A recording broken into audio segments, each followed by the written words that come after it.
예! 수험생 여러분 반갑습니다. 반갑습니다. 한국사 능력 검정시험 중급 14번째 시간입니다. 고려의 정치를 계속 보고 있죠. 고려의 중기, 고려의 무신집권기, 그리고 몽골의 침입까지 공부하는 아주 의미 있는 시간이 되겠습니다. 이번에 공부하는 우리 제14강에서는 적어도 2문제는 나올 것이다 라는 그런 예상을 한번 해봅니다. 자, 여러분 열심히 늘 공부하시지만은 이번 강의도 열심히 들어주세요. 자, 그럼 우리 멋지게 한번 시작을 해보겠습니다. 네, 가볼까요? 네, 자, 여러분, 제목은 문벌귀족사회. 요거는 중기가 되겠고요. 그리고 무신정권, 그리고 고려의 대외관계. 이렇게 많은 내용을 살펴보도록 하겠습니다. 제가 중요하다라고 말씀드리는 거 슬라이드에 보여드리는 거를 중심으로 일단 그거를 완전히 핵심적으로 딱 잡으세요. 그리고 나서 하나하나 공부 내용을 조금씩 넓혀가시는 방법을 권합니다. 좋아요, 여러분. 자, 제일 먼저 문벌귀족사회 성립과 동요를 공부를 할 건데요. 이게 어느 시대냐면은 바로 고려 중기가 되겠습니다. 우선 고려의 역사를 제가 간략하게 시대 구분을 한번 해보도록 하겠어요. 자, 여러분, 여기서부터 시간의 화살표를 이렇게 쫙 한번 그려보면, 자, 여기가 바로 고려 건국 918년, 그리고 고려가 건국했을 때 후백제와 신라도 있었죠. 그래서 결국 936년에 바로 후삼국을 완전히 통일하지 않습니까? 그래서 고려 건국을 바로 고려의 시작이라고 보셔도 되겠고요. 아니면 고려가 후삼국을 통일한 936년을 시작이라고 보셔도 되겠습니다. 무방합니다. 어느 쪽으로 보시든지. 자, 그리고 고려는 조선이 건국되면서 멸망하잖아요.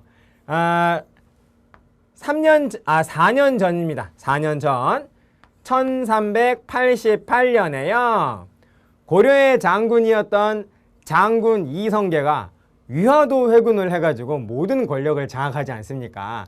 그래서 당시 우왕을 쫓아내고 그 다음에 창왕을 새로 옹립한 다음에 다시 창왕도 또 쫓아내요. 그리고 공양왕을 옹립합니다. 그리고 고려의 마지막 왕인 공양왕으로부터 왕위를 양도를 받아요.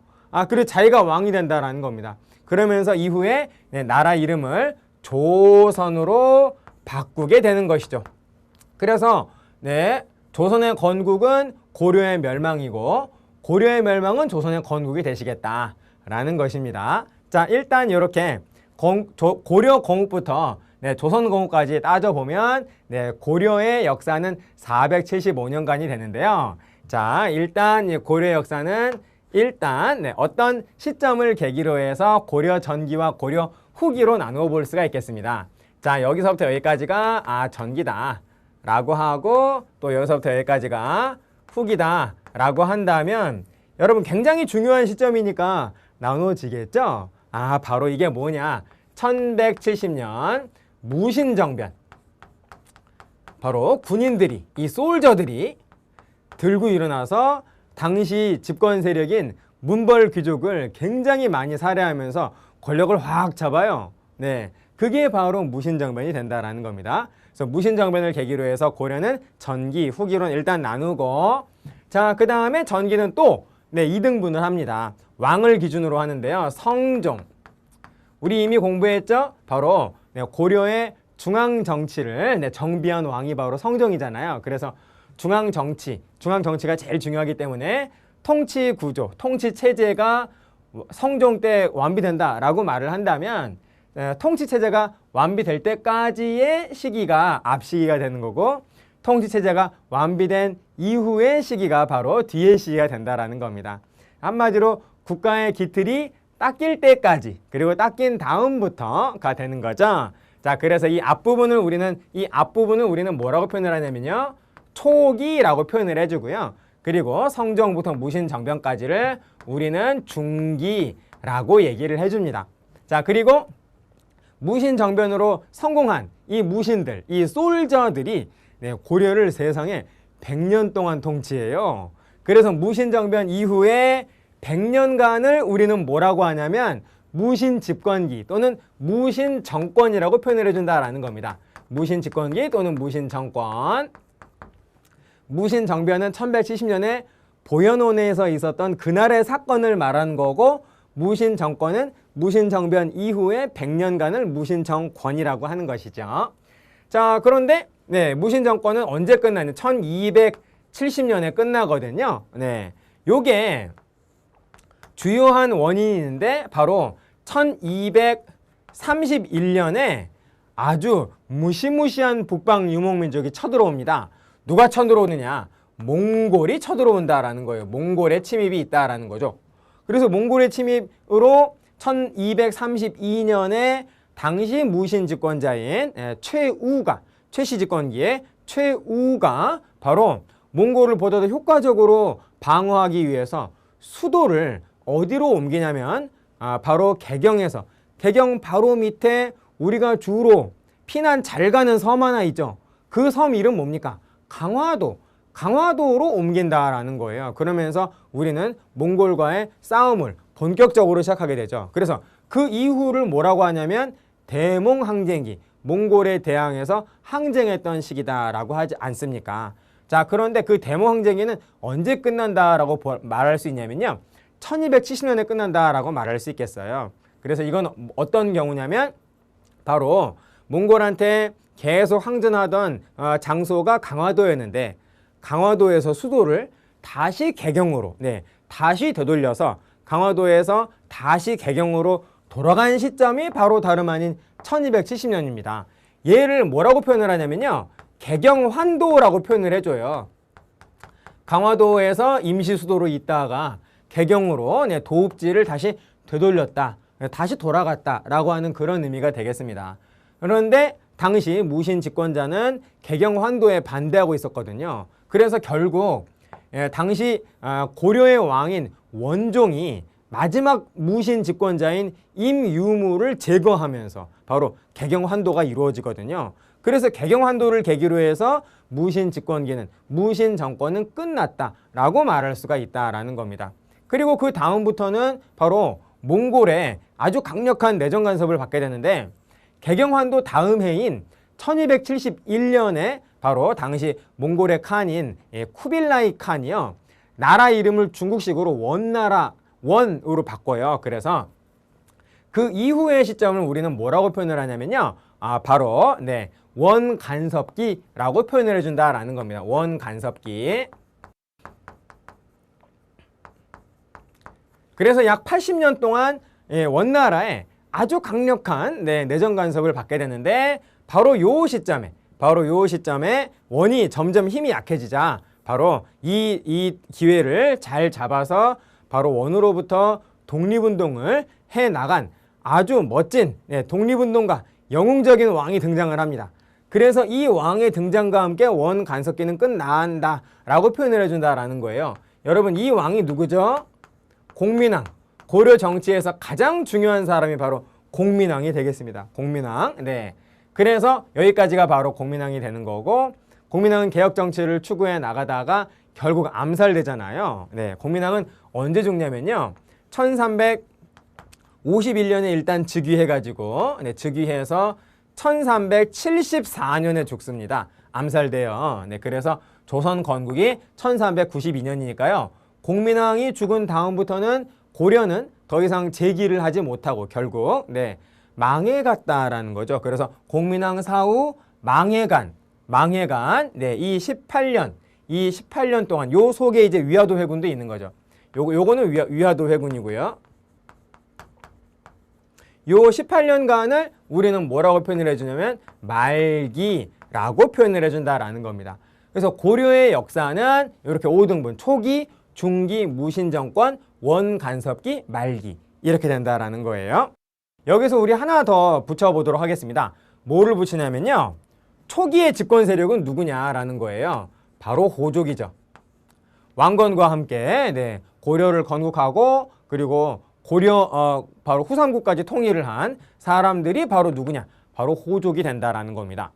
그런데 이들은 점차 이들은 그 큰 호족은 대호족은 고려의 수도인 개경으로 이사를 가가지고 자기의 지지 기반은 계속 가지고 있으면서 고려로 가서 고려의 수도인 개경으로 가서 거기에서 왕의 신하가 되면서 자신의 모든 권력과 명예와 부를 계속 자기 자손들한테 승계하는 세습하는 아주 특별한 가문이 되어 갑니다.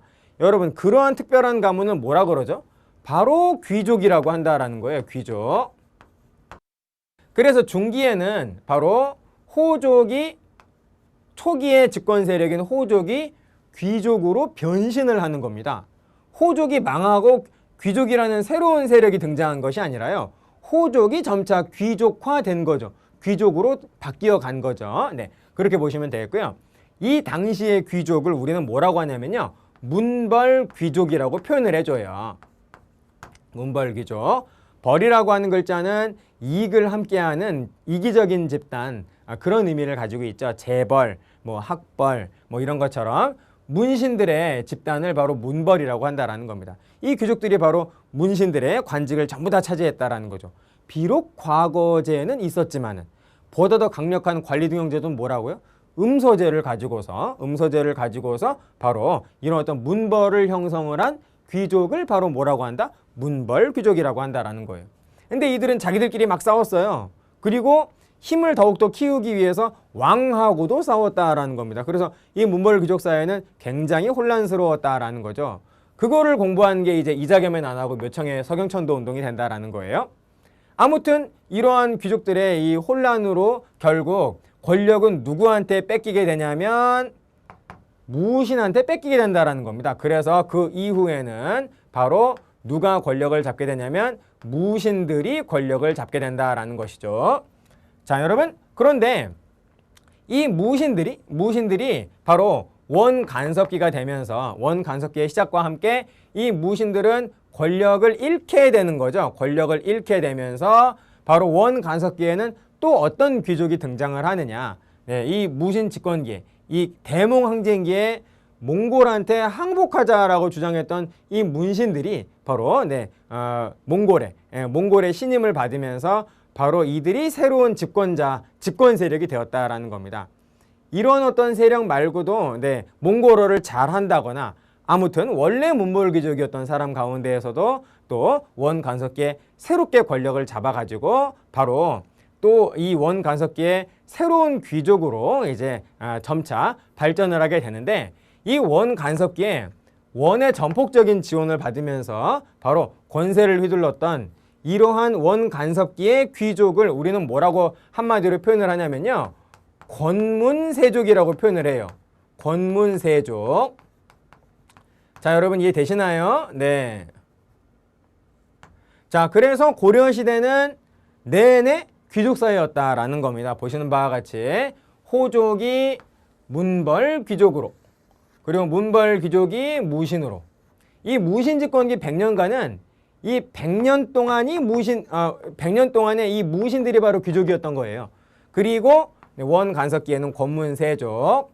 그런데 이 권문세족한테 눌려가지고 제대로 길을 못 펴고 있던 신진4대부들이 바로 이 권문세족과 싸우다가 이 신진4대부들은 바로 이성계의 세력과 연합을 하잖아요. 그래서 이성계가 바로 1388년에 위화도 회군을 하면서 결국 이들이 바로 모든 권력을 장악하면서 권문세족을 밀어내게 되는 거죠.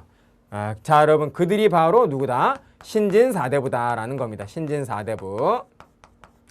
자, 그래서 뭐 암기하는 방법을 말씀드리자라고 한다면 각각의 5시기의 집권 세력 호, 문무, 권신 앞글자만 따가지고 호, 문무, 권신 호, 문무, 권신 뭐 이런 식으로 정리해 보시면 참 좋겠습니다. 자, 그래서 고려는 이렇게 시대 구분을 잘 한 상태에서 각각의 시기를 보는 것이 가장 효과적이고 좋다라고 하는 그런 말씀을 드리겠어요. 자, 그래서 우리는 지난 시간에 어디까지 공부했었냐면요. 성종까지 공부했었죠. 그래서 고려 초기에 국가의 기틀을 닦기 위해서 태조, 왕건, 그리고 광종, 그리고 성종이 어떠한 국가의 기틀을 닦기 위한 노력을 했는가라고 하는 거를 우리가 공부를 했습니다. 그리고 성종 이후에 현종도 조금 공부를 했어요. 그래서 초기는 네, 우리가 지난 시간에 공부를 했고 이제부터 우리가 할 건 뭐냐면은 중기 그리고 무신 정권 그리고 고려 시대는 이 가장 외침이 많았던 시기예요. 가장 외침이 많았던 시기여서 바로 고려의 대외 항쟁도 정리를 좀 해주셔야 되겠다라는 겁니다. 몽골이 이때 쳐들어왔는데 이게 처음 쳐들어온 북방 유목민족이냐? 결코 아니다라는 거예요. 보통 어떻게 외우게 되어 있냐면 제가 만든 건데요. 거여몽 홍외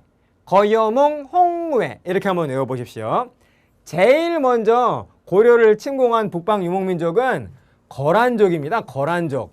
그래서 거란의 1, 2, 3차 침입이 있죠. 그래서 1차 침입은 바로 성종 때 있었고 2차와 3차는 현종 때 있었는데요. 그래서 제일 먼저 우리를 골치 아프게 만들었던 존재는 거란이 되겠고요.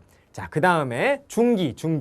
문벌 귀족이 권력을 잡고 있을 때 그때 여진족이 또 우리를 협박을 한다라는 겁니다. 처음에 여진족은 우리를 침공을 해 와가지고 이때 윤관이 별무반을 편성을 해서 바로 여진족을 몰아내고 그 자리에 동북구성 쌓죠. 그래서 여진족은 해결이 된 줄 알았는데 그 이후에 얼마 후에 바로 여진족이 점점 더 강성해지더니 금이라고 하는 나라를 건국합니다. 그러고 이제 거란이 세운 요를 멸망시킨다라는 거죠. 요를 멸망시키면서 여진이 세운 나라는 금이고요.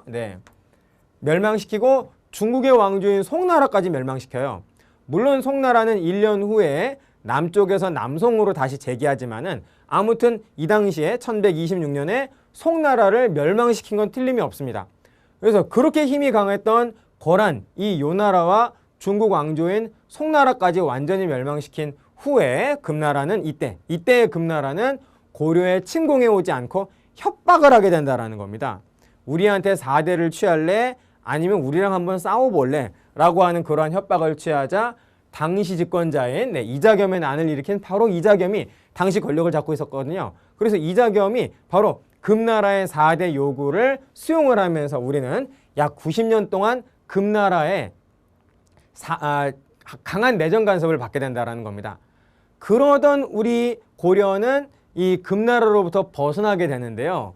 어떻게 벗어나게 되냐면 징기스칸 바로 이 징기스칸한테 이때는 징기스칸이 없습니다만은 징기스칸한테 바로 이 금나라가 항복을 하거든요. 그래서 금나라한테서는 우리가 벗어나게 되는데 그 다음부터는 몽골하고의 관계가 생긴다라는 겁니다. 결국 몽골이 침공을 하게 되고요. 그래서 몽골이 그 다음이 된다라는 거예요. 그래서 거여몽이 되고요. 그리고 공민왕 때 누가 쳐들어오냐면 바로 홍건적이 중국에서 또 쳐들어와요. 자, 그래서 공민왕 때는 홍건적 때문에 참 골치 아팠고, 그리고 공민왕 이후에 우왕 때에는 누가 또 우리를 괴롭혔냐면 왜구가 괴롭혔다라는 겁니다. 그래서 여러분 어떻게 외우시면 좋냐면요. 앞글자만 따서 거여몽 홍외 이렇게 한번 해보십시오. 금방 잘 되실 겁니다. 자, 그러면 제가 2개의 암기법을 가르쳐 드렸네요. 자, 일단 고려는 5개, 5개의 시대 구분이 된다. 초기, 중기, 무신정권, 원간석기, 말기.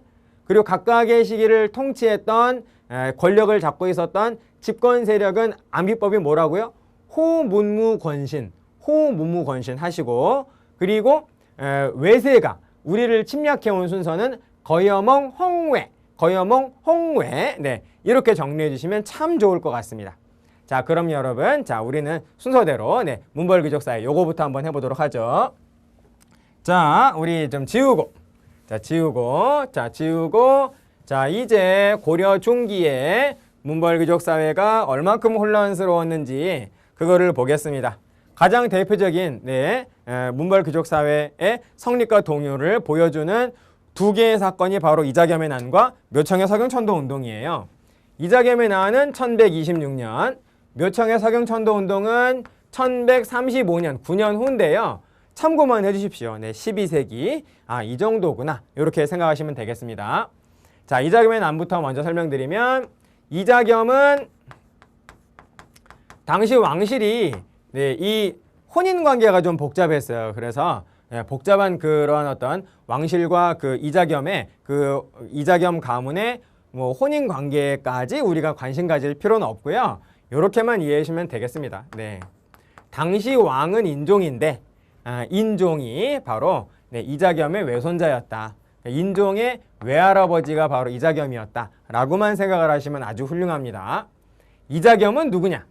당시 문벌귀족 가운데에서 가장 힘이 있는 문벌귀족 가문인 경원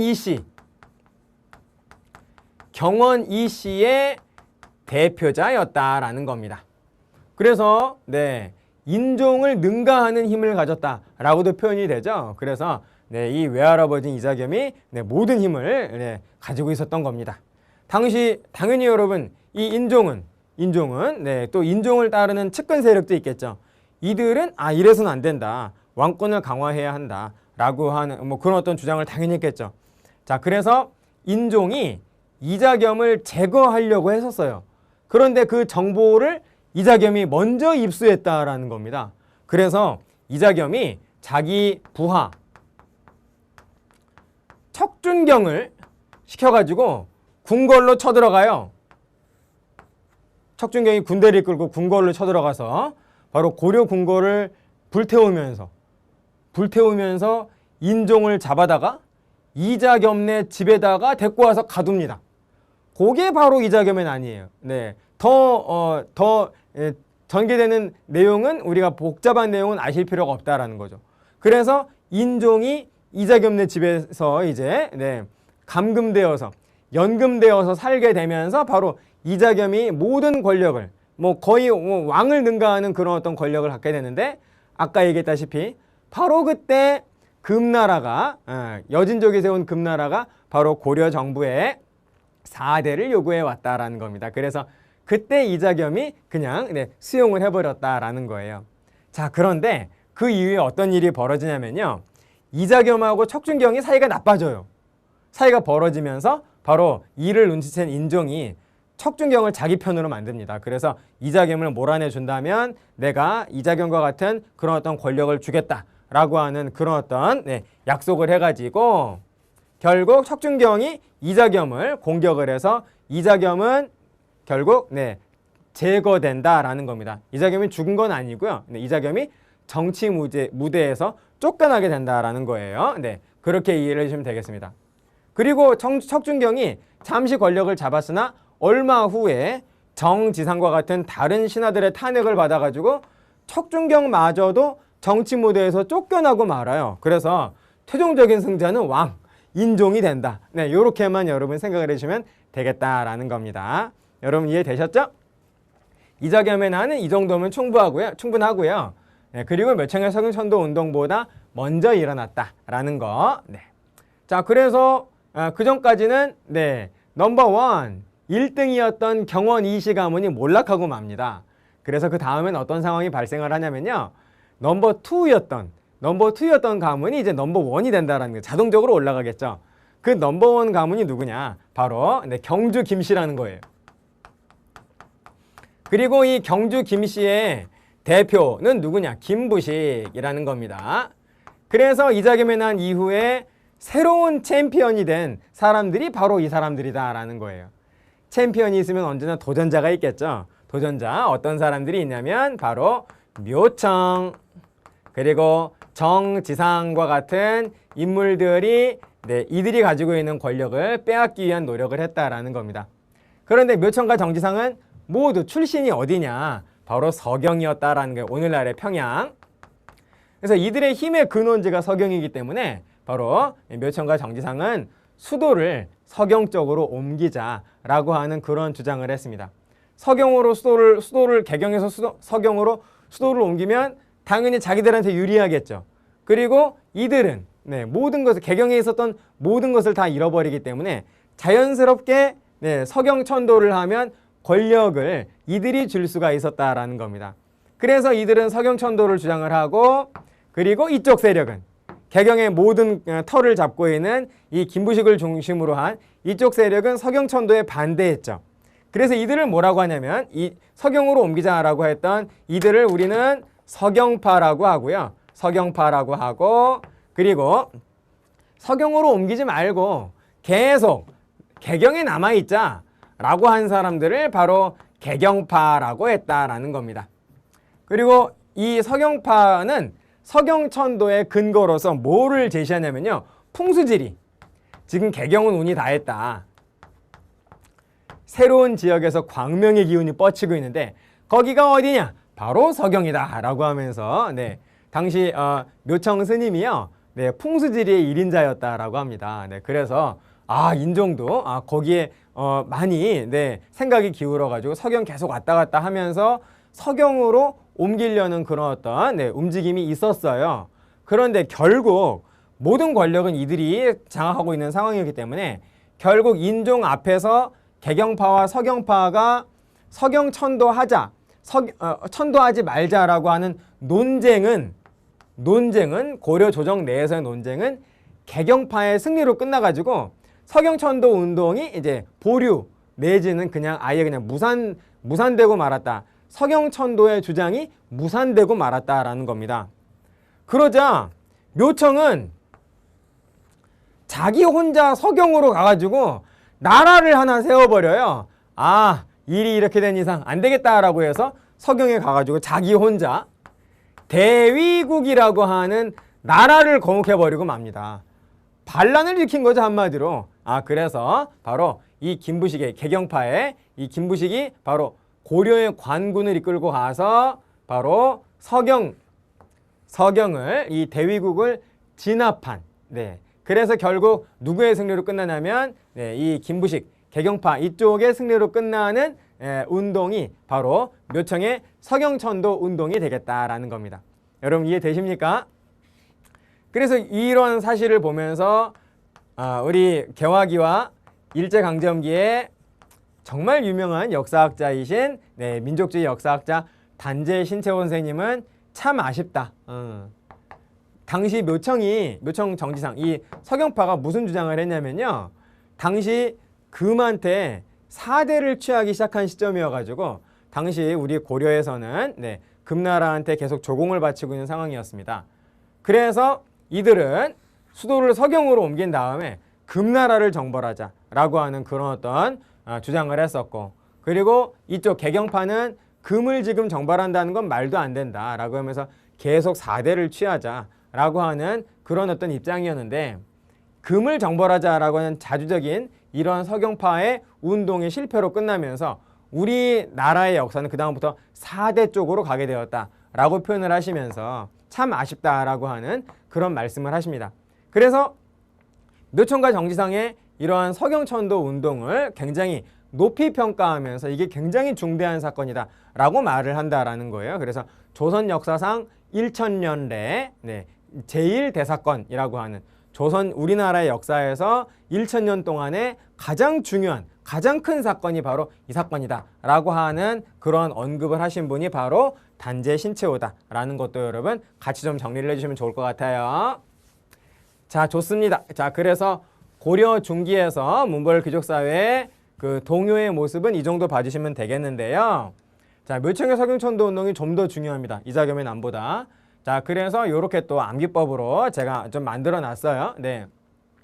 김부식이 개경에서 계속 생각에 잠겨 있어요. 이렇게 한번 외워봅시다. 개경에서 사유하는 김부식을 보라. 네, 이렇게 한번 외워보세요. 그러면 개경파의 반대가 서경파니까요.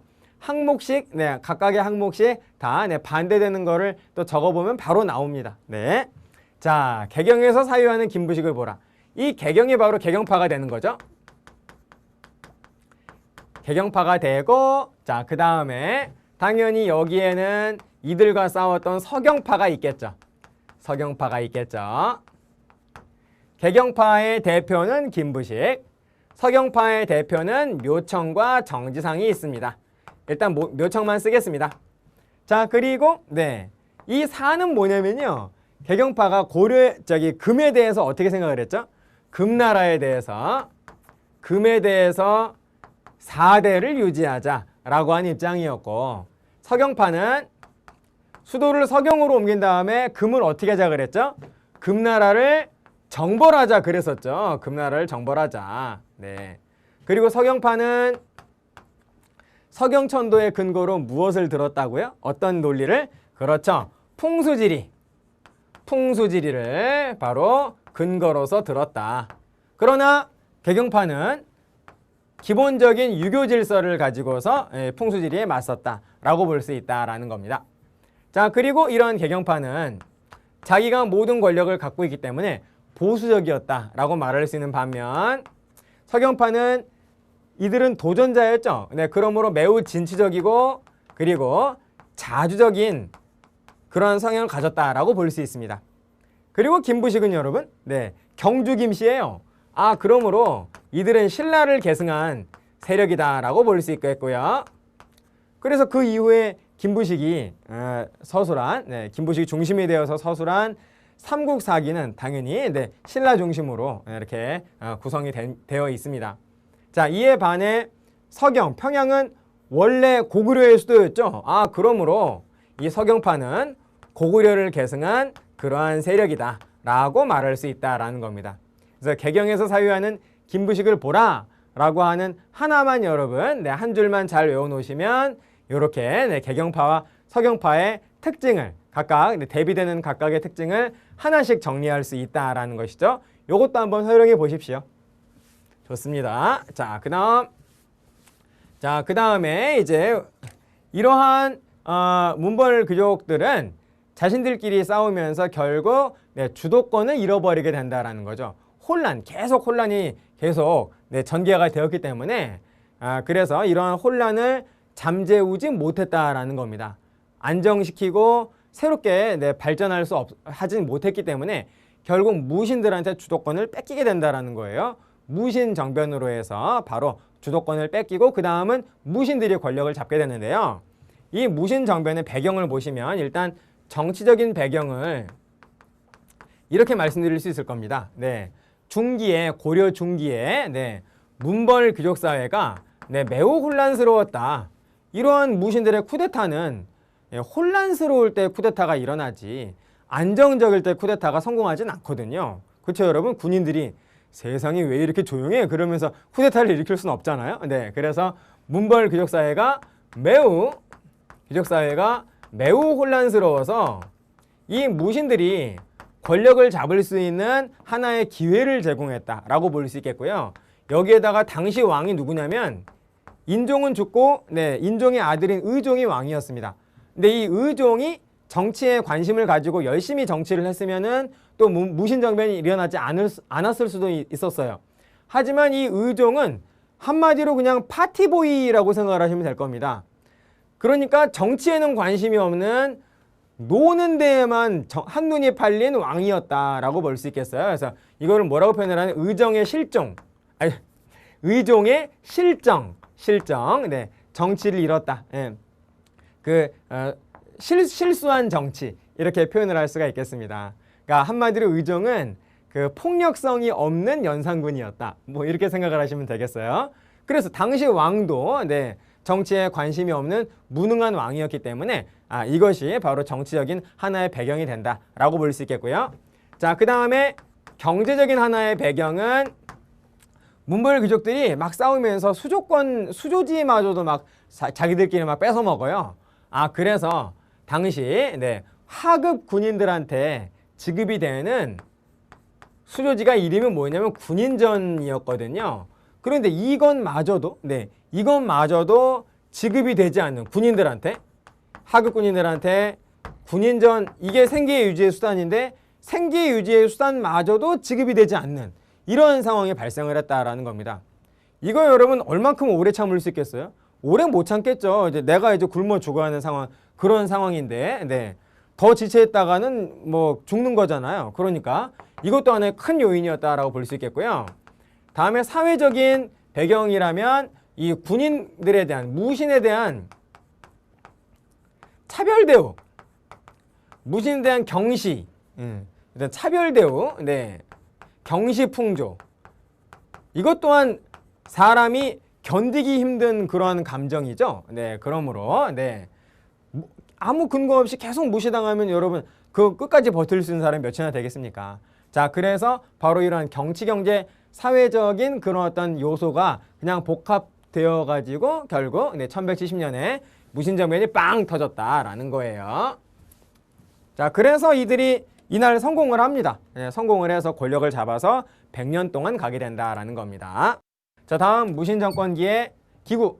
이 무신들이 100년 동안 자기들 나름대로 또 기구를 막 만들어가지고 통치를 해요. 네, 그래서 이것도 좀 봐줘야 됩니다. 자, 일단 무신 정권 초반에 그 최고 권력 기구는 중방이었다라고 말할 수 있겠어요. 원래 중방은 사령관 회의, 장군 회의를 중방이라고 그러죠. 그런데 그래서 이 중방은 무신 정변 전까지는 군인들의 무신들의 최고 기구였는데, 이 무신들이 장군들이 모든 권력을 장악하고 최고 권력자가 되니까요, 무신들의 최고 기구인 중방이 국가 최고 기구가 돼버렸다라는 겁니다. 이해되시죠? 자, 그러다가 이것이 최충원 때부터, 최충원 때부터 최충원의 아들 최우, 최우의 아들 최항, 그의 아들 최의, 최충원, 최우, 최항, 최의, 이렇게 아들 4대 60여 년간 지속된 게 바로 최씨 정권기가 되거든요. 네, 그래서 무신 집권기 100년은 최씨 집권기 앞에 30년, 최씨 집권기 60여 년, 그리고 뒤에 10년, 이렇게 나눠볼 수 있겠습니다.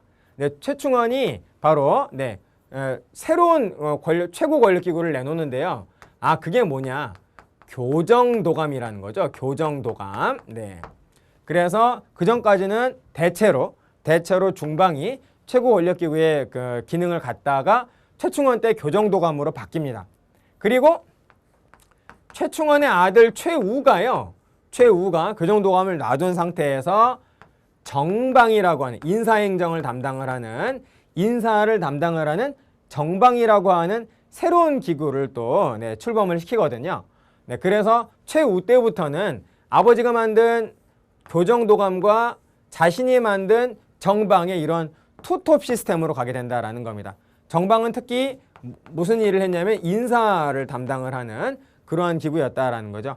무신 집권기가 끝난 다음에 이제 원 간섭기가 되면은 권문세족들이 모든 권력을 장악하면서 교정도감은 없어지고요. 정방의 구성원이 권문세족이 돼요. 그래서 바로 원 간섭기의 권문세족의 아지트의 기능을 갖는 권력 기구가 되는 게 바로 정방이라는 겁니다. 그런데 그 정방은 최우 때에 그때 만들었다라는 거죠. 여러분 이해되시죠? 그래서 정방은 무신 집권기에는 무신들의 권력 기구였고, 그리고 이게 원 간섭기가 되면 권문세족의 권력 기구로 변신한다라는 것입니다. 그렇게 좀 이해를 해주시고요. 자, 그리고 여러분, 요 최충원 전에 경대승이라고 하는 무신 집권자가 있는데, 그 경대승이 도방이라고 하는 자기의 경호 집단을 만들거든요. 경호부대를 만들어서 이때에는 경대승 집권기만큼은 도방이 최고 권력기구다라고도 볼 수 있습니다. 그런데 경대승 죽고 이제 도방도 힘이 약해졌다가 이것이 바로 최충원 때 다시 도방을 부활시켜요. 도방. 그리고 굉장히 인원을 늘립니다. 그래서 이 최충원 때 다시 부활한 이 도방은 바로 최씨 집권기의 대표적인 최씨 집권기의 그 군대가 된다라는 겁니다. 군대가 되고요. 최우도 군대 하나를 또 만듭니다. 삼별초라고 하는 군대를 만들어요. 그래서 최씨 집권기의 대표적인 군대, 그러면 도방과 삼별초가 된다라는 겁니다. 이렇게 여러분 좀 정리를 좀 해주십시오. 좋습니다. 자, 무신집권기 봉기도 참 많았어요. 농민봉기들 참 많았는데요. 왜 그러냐면 문벌 귀족들이 바로 백성들을 굉장히 많이 탄압했는데, 이 무신들이 권력을 잡은 다음에는 그 탄압의 수위가 높아지면서 한술 더 뜬다라는 겁니다. 그래서 농민봉기도, 여러 봉기도 많이 일어났다라는 것이죠. 각 지역에서, 고구려 지역에서는 고구려 부운동이 일어나고, 옛 고구려 지역에서는, 옛 백제 지역에서는 백제 부운동이 일어나고, 옛 신라 지역에서는 신라 부흥운동이 일어났다라는 거죠. 자, 그래서 최강수의 나는 서경에서, 이연년 형제의 나는 전남 담양에서, 그리고 김삼위 효심의 나는 거의 붙어있는 지역인데요. 김삼위는 운문, 지금의 경북 청도, 네, 그리고 효심은 초전, 지금의 울산, 네, 지금 경북 청도와 울산광역시는 붙어있죠. 네. 자, 그래서 이들은 연합작전을 폈습니다. 자, 이런 그 삼국시대의 부흥운동도 일어났었고, 자, 그리고 또 소에 대한 차별에 반발해서 소는 특수행정구역으로서 늘 과중한 세금 받는 그런 어떤 세금을 내야 하는 그러한 그 불이익을 받는 지역이었죠. 그리고 차별 대우도 심했습니다. 그래서 이에 대한 반발로 공주 명학소에서 망이 망소이 형제가, 그리고 신분해방, 최충원의 산업이었던 만적이 또 신분해방 운동을 전개했다라는 거예요. 이렇게 정리할 수 있겠습니다. 자, 그러면 이번에는 외세 침입 순서. 결국 무신집권기는 몽골한테 우리가 완전히 이제 강화를 체결을 하면서 개경으로 다시 수도를 강화도에서 개경으로 수도를 다시 되돌리면서 무신집권기는 끝나게 되는데, 이 몽골의 침입이 처음이 아니었다라는 거예요. 여러분 아까 외세 침입 순서 5글자 앞글자씩 해가지고 외우시라 그랬었는데요. 기억나십니까? 거여몽 홍외, 거여몽 홍외. 네, 자, 그래서 거란, 여진, 몽골, 홍건적, 그리고 왜구, 이렇게 순서대로 외워주시면 참 좋을 것 같습니다. 자, 보세요 여러분. 거란이 먼저 쳐들어오죠. 바로 1차, 2차, 3차가 있는데요. 자, 거란의 1차 침입, 2차 침입, 그리고 3차 침입 이랬습니다. 자, 서양강으로 외워보세요. 여러분 소양강이라는 그 강 있잖아요. 북한강으로 합류하는 강원도 쪽에 소양강이라는 그 강이 있고, 또 그 트로트도 있죠. 트로트 노래도 있는데, 이 소양강을 연상을 하셔가지고 서양강으로 한번 외워보십시오. 자, 1차 침입 때 활약한 인물은 서희, 그리고 2차 침입 때 활약한 인물은 양규, 3차 침입 때 활약한 인물은 바로 강감찬이 되겠습니다. 서희는 당시 그 거란의 대군을 이끌고 온 거란의 총사령관인 소선영과 단판을 지어가지고 강동 6주를 얻어내잖아요. 강동 6주. 그리고 2차 침입 때는 양규가 결국 2차 침입 때에는 바로 우리 고려가 바로 수도인 개경에 함락이 되고, 당시 왕은 현종은 나주까지 피난 가는 이런 어떤 그 힘든 일을 겪으면서 결국 거란의 요구를 수용을 하거든요. 그리고 거란군이 다시 돌아갈 적에 정말 많은 고려의 백성들을 포로로 잡아갑니다. 노비로 쓰려고.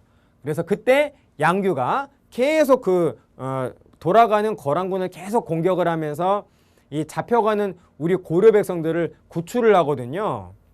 얼만큼 구출하면 3만 명을 구출했대요. 그래서 여러분 그때 끌려간 고려 백성이 도대체 몇 명이었을까? 제가 더 상상하기도 좀 힘듭니다. 아무튼 여러분, 2차 침입 때에는 양규의 활약이 있었다. 그리고 3차 침입 때 바로 이 거란이 다시 쳐들어왔는데, 바로 강감찬 장군이 바로 귀주 대첩으로 결국 거란군을 몰아내게 됐다라는 것이죠. 그래서 결과적으로 거란군은 우리가 막아냈어요. 막아냈습니다. 막아냈는데, 자, 그 다음은 어떻게 되느냐? 그 다음은 거여몽 홍외니까 여진이죠. 여진 보세요. 여진이 처음에 이렇게 우리 국경을 넘어서 침범을 해왔을 때, 그때 우리는 집니다. 고려군은 대패해요. 그래서 그 대패한 당시 동무명 병마사는 파직이 되고, 새로운 그 지역의 총사령관으로 부임된 새로운 신임 동무면 병마사가 누구냐면 윤관이었어요. 윤관이 우리 고려군이 진 이유를 잘 생각해 보니까, 얘네 여진족은 기병대고 우리는 보병이어서, 우리는 이렇게 뛰어다니는 보병이어서 그래서 진 거구나 라고 해서 기병대를 아주 강화한 새로운 군대를 만듭니다. 윤관이. 그 군대 이름이 뭐냐? 별무반이라는 거죠. 그래서 이 별무반을 열심히 육성을 해가지고 1107년에는 바로 다시 여진족하고 싸우게 되는데, 이때에는 대승을 거두면서 여진족을 확 몰아냅니다. 별무반이. 그리고 나서 그 지역이 동북지역이거든요. 그래서 동북지역에 여진족을 몰아낸 그 자리에 9개의 성을 쌓아요. 그래서 동북구성이라고 합니다. 여진족이 돌려달라고 막 하고 그리고 또 여진족을 회유하는 차원에서 결국 동북구성은 돌려주게 되는데 아무튼 이렇게 해서 여진족 문제는 해결된 줄 알았거든요. 그런데 그게 언제냐면 1107년에 동북구성을 쌓고 돌려준 거는 1109년이거든요. 그거는 여러분 모르셔도 상관없겠고요. 아무튼 그래서 그로부터 얼마 후 1115년입니다. 1115년에 여진족이 다시 일어나게 된 거예요. 여진족이. 그래서 여진족 문제는 해결된 줄 알았는데 여진족 가운데에서 또 유능한 아골타라고 하는 추장이 등장을 해가지고 얘가 여진족을 모두 통일해버려요. 부족들이 참 많았는데 부족 통일을 해서 단일 세력으로 만든다라는 겁니다. 그러더니 얘가 나라를 하나 세워요. 그 나라 이름이 뭐다 여러분? 금나라라는 겁니다. 금나라. 자, 그럼 여러분 우리 요 타이밍에 우리 지도를 잠깐 보시겠습니다. 자, 이쪽 지도를 보시면 자, 고려는 여기 있고 자, 여기는 거란의 터전이고 이쪽이 여진입니다. 그리고 당시 중국 왕조는 송나라였다라는 거예요. 송나라. 자, 그리고 거란이 세운 나라는 이름이 뭘까요? 뭘까요? 요라는 겁니다. 요. 자, 그런데 방금 말씀드린 대로 여진이 금이라고 하는 나라를 딱 세우더니 이 금나라가 점점 강성해져 가지고 바로 요 나라를 쳐들어가서 요를 1125년에 멸망시킵니다. 그리고 이 여세를 몰아서 다음 해인 1126년에는 송나라까지 멸망시켜요. 그리고 이 중국의 송나라는 1년 후 1127년에 남쪽에서 다시 건국을 하거든요. 다시 재기를 해서 그 다음부터의 송나라를 남송이라고 부릅니다. 아무튼 여러분 이 금나라는 1126년에 보시는 것처럼 자, 이렇게 정확히 어느 시점 어느 부분인지는 제가 이렇게만 하겠습니다. B급. 자, 이렇게 해서 이 여진족이 세운 금나라가 동북아시아의 패권을 장악합니다. 그래 놓고 이 금나라는 이때에는 고려에 쳐들어오지 않아요. 뭘 한다? 4대의 요구만 한다라는 거예요. 4대 요구. 우리의 힘을 받느냐? 그러면서 너희 고려 어떻게 할래? 라고 하는 협박을 해온다라는 겁니다. 그런데 1126년은 바로 누구의 난이 일어난 해죠? 이자겸의 난이 일어난 해였다라는 겁니다. 그래서 당시 집권자는 이자겸이었어요. 그래서 그 이자겸이 바로 금나라랑 싸우는 것은 계란으로 바위치기다 라고 하는 그런 어떤 판단을 했나 봅니다. 그리고 만약 싸우다가 자기가 지게 되면 자기가 갖고 있는 모든 권력을 잃어버리잖아요. 그래서 그럴 바에는 인정을 하면서 내 권력을 유지하자라고 하는 그런 어떤 개념이었던 것 같습니다. 자, 그래서 결국 1126년에 금나라의 고려에 대한 4대 요구를 이자겸이 수용한다라는 거죠. 이자겸이 수용한다. 그래서 고려는 수용했다라는 거예요. 그래서 한동안 한 90년 동안 금나라의 시대였는데 그게 어떻게 된다고요? 1206년에 징기스칸이 바로 몽골 제국을 건국을 해가지고 바로 이 금나라를 공격을 해옵니다. 금나라를 공격을 해와서 1215년에는요. 연도는 모르셔도 돼요. 1215년에는 바로 이 금나라가 징기스칸한테 항복을 한다라는 거예요. 그래서 그 이후에 금나라는 바로 동북아시아의 주도권을 상실한다라는 거죠. 그리고 동북아시아의 새로운 강자로 떠오른 세력은 바로 다름 아닌 몽골 제국이라는 겁니다. 그래서 우리는 그 다음부터 몽골한테 시달리게 되고 결국 몽골에 사신 저고요가 고려로 들어와서 또 조공이 왜 이렇게 이거밖에 안 돼? 라고 하면서 행패 부리고 가다가 돌아가는 길에 살해를 당해요. 시체가 된다라는 겁니다. 그래서 그거를 빌미로 해서 바로 몽골이 1231년에 쳐들어온 게 바로 몽골의 1차 침입이 된다라는 거예요. 몽골이 쳐들어왔다라는 거죠. 1차 침입 1231년에. 그래서 이때는 우리가 인정을 하고 이때에는 몽골의 모든 요구를 수용을 하겠다라는 약속을 합니다. 그래서 몽골이 약속 지켜라고 하면서 돌아갔거든요. 그때 우리는 그 틈을 노리고 당시 집권자는 최우, 다음 해인 1232년에 최우가 아싸 몽골 돌아갔다. 이때야말로 수도를 개경에서 강화도로 옮길 때다라고 해서 수도의 개경을 강화도로 천도합니다. 여기가 강화도죠? 네, 강화도로 천도한다. 그래서 1232년에 강화천도를 최우가 단행을 하면서 다시 고려는 몽골한테 이런 어떤 방어의 태세를 취한다라는 거예요. 그래서 몽골이 또 쳐들어옵니다. 그래서 몇 번 쳐들어오게 되냐면 6번 쳐들어오게 된다라는 거죠. 그래서 1232년부터 시작해서 언제까지냐면 1259년까지 1259년 요게 6차 침입이 되는데요. 요게 2차 침입이고요. 2, 3, 4, 5, 6이 있었습니다. 그래서 우리는 1259년에 일단 항복을 해요. 우리는 그 공식적으로 항복이라는 표현은 쓰지 않습니다. 강화를 체결했다. 강화를 체결했습니다. 네. 강화도에서 강화를 체결했어요. 물론 한자는 달라요. 네. 강화를 체결을 해서 1259년에 일단 몽골을 받아들이기로 했는데 아직 수도는 내내 강화도였던 거예요. 그래서 당시 무신 집권자들이 강화는 체결을 하였으나 다시 수도를 개경으로 되돌리는 것은 반대했던 겁니다. 결사 반대했다라는 거예요. 마지막 무신 집권자인 임유무가 당시 왕이었던 고려의 왕이었던 원종에게 살해를 제거되면서 살해라기보다는 그냥 처형당합니다.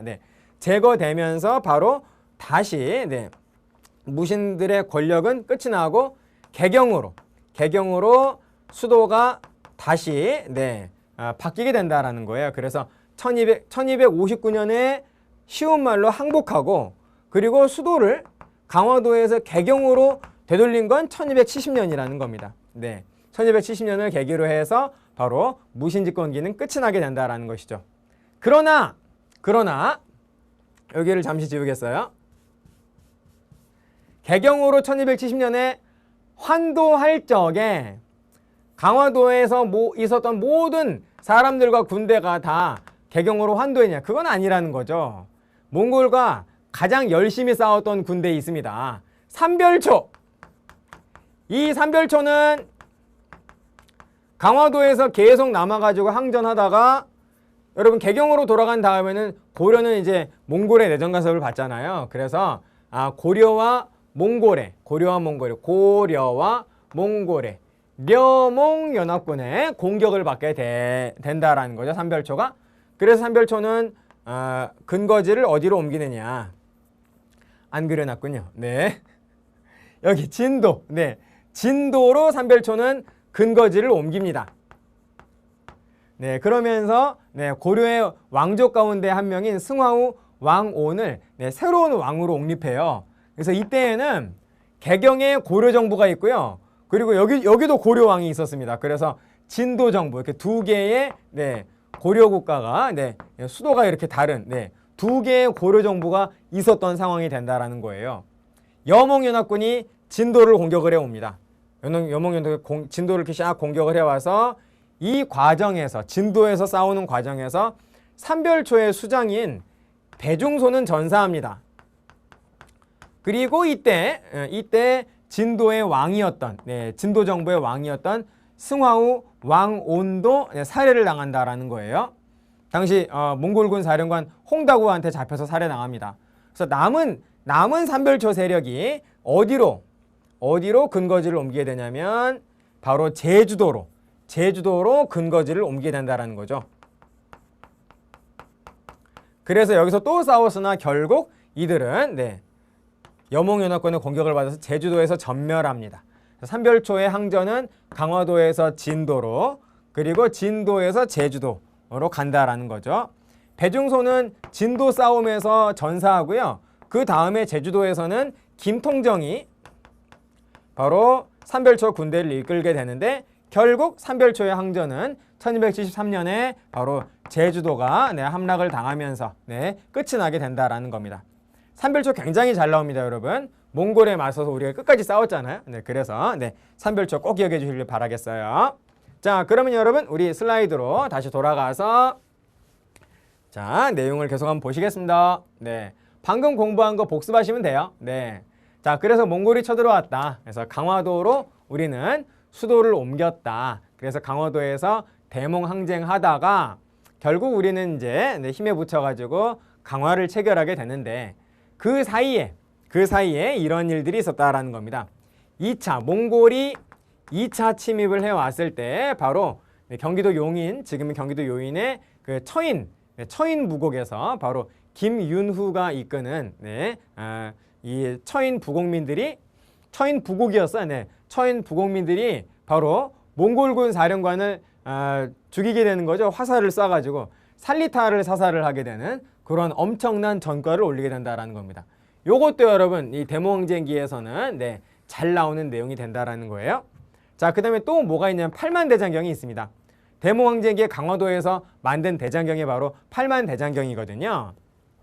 대장경은 한마디로 이렇게 생각하시면 돼요. 불경전집이다. 복잡하게 생각하실 거 없이 네, 불경전집을 대장경이라고 하는데 대장경은 처음에 만들어진 게 있어요. 초조대장경.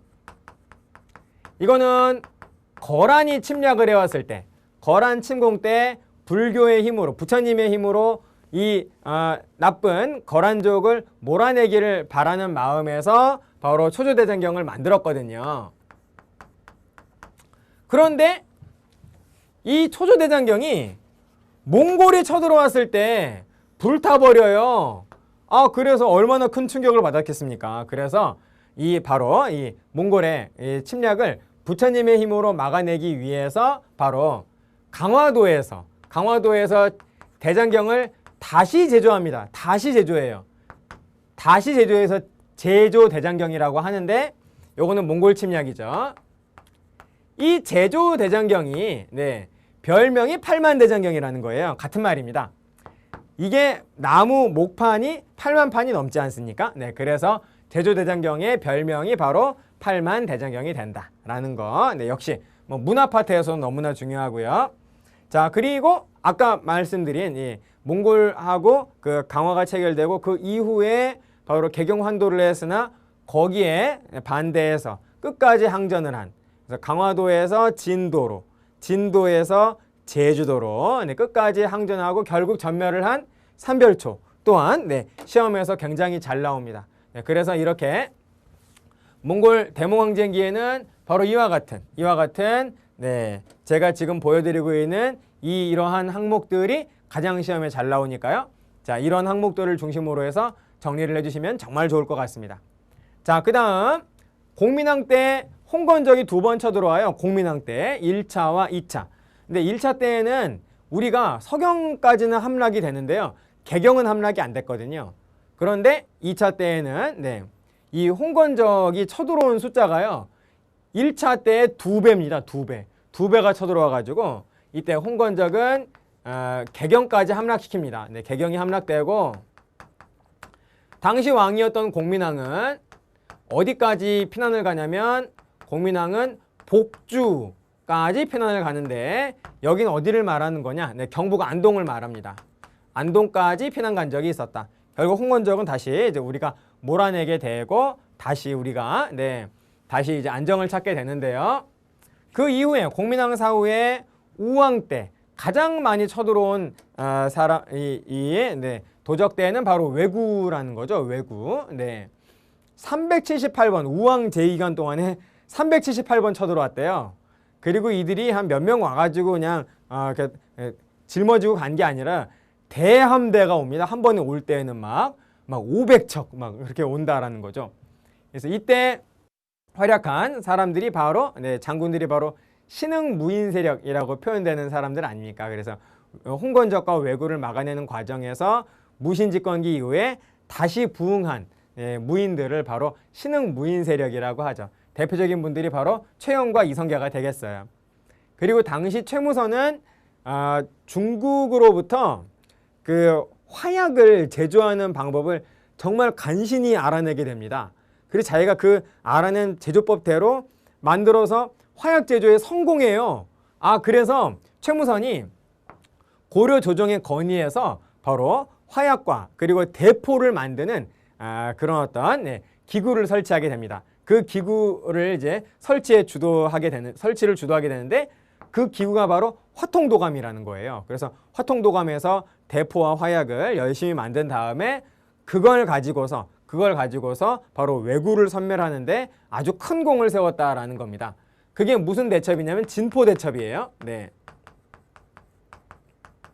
자, 이렇게 정리해 주시고, 자, 이 박위는 누구냐면요, 왜구의 근거지. 네. 쓰시마섬을 정벌을 한 인물이 바로 박위가 되겠다라는 겁니다. 창왕 때. 자, 그래서 거의 고려가 이제 멸망할 당시에 박위가 쓰시마섬을 정벌을 했고, 그리고 그 이후에도 조선으로 나라가 바뀐 다음에도 쓰시마섬 정벌은 계속 있었다라는 겁니다. 그렇게 보시면 되겠어요. 네, 그래서 태조 때 김사영의 그 쓰시마섬 정벌이 있었고, 그리고 세종대왕 때 이종무의 쓰시마섬 정벌이 있었죠. 네, 계속 쓰시마섬은 정벌을 하게 된다라는 겁니다. 자, 이렇게 해서 오늘 굉장히 이번 강의에서 많은 것을 공부를 했네요. 적어도 2문제는 꼭 나올 것이다 라는 그런 말씀을 제가 좀 드리고 싶습니다. 제가 슬라이드에 보여드린 내용, 그리고 판서를 하면서 제가 강조한 내용을 중심으로 해서 정리하시고, 복습을 하실 때 또 우리 책에 노란 형광칠이 되어 있는 것을 함께 참고하시면서 정리를 하신다면은 이 부분에서 문제가 나왔을 때 흔들리지 않고 정답을 충분히 고르실 수 있을 겁니다. 이번 강의도 정말 수고하셨어요. 마치겠습니다. 끝!